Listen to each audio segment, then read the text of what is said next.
વડોદરાના બાપોદ મુખ્ય માર્ગ ઉપર વરસાદ બાદ સ્માર્ટ રોડની પોલ ખુલી. ડ્રેનેજ કામગીરી બાદ યોગ્ય પૂરણ ન થતા મોટા ખાડા અને ભૂવા પડ્યા. મુખ્ય માર્ગ ઉપર વાહન ચાલકો માટે અકસ્માતનો ખતરો વધ્યો છે.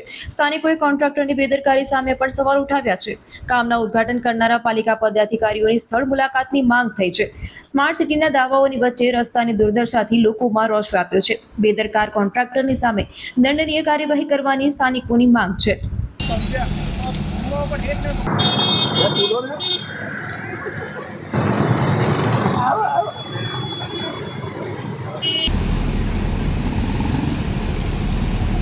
વડોદરા શહેર વડોદરા શહેર ભુવાનગરી ઘણા ઉપનામ મળ્યા છે. ચોમાસું હજુ હમણાં શરૂ થયું છે તે પહેલાં બાપોદનો મુખ્ય રોડ છે, મસ્ત મોટા ખાડા પડી ગયા છે. લોકોને અવરજવર કરવાની તકલીફો પડી રહી છે. સાથે કમરના દુખાવા, હાડકાના દુખાવા, મણકાના દુખાવા લોકોને થવાના છે અને ડૉક્ટર પાસે જવાના છે. બીજી બાજુ અહીંયા મુખ્ય ગટર લાઇનનું ઉદ્ઘાટન આપણા 5 સભ્યો દ્વારા અહીં કરવામાં આવ્યું હતું. મેયર, ચેરમેન બધા અહીંયા આવ્યા હતા. ગટર લાઇન વરસાદી કાંસ બી બનાવી દીધી, પરંતુ અહીંયા મસ્ત મોટા એ જ વરસાદી કાંસ ભૂવા પડ્યા છે. ક્યાંક ને ક્યાંક આમાં પુરાણ બરાબર કરવામાં નથી આવું. જોવા જઈએ તો કોન્ટ્રાક્ટરની આ બેદરકારી સામે આવી છે. મહત્ત્વની બાબત એ છે કે ભારતીય જનતા પાર્ટીની તમામ સીટો છે.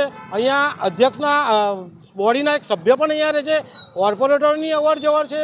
ભારતીય જનતા પાર્ટીના તમામ લોકોની અવર જવર છે.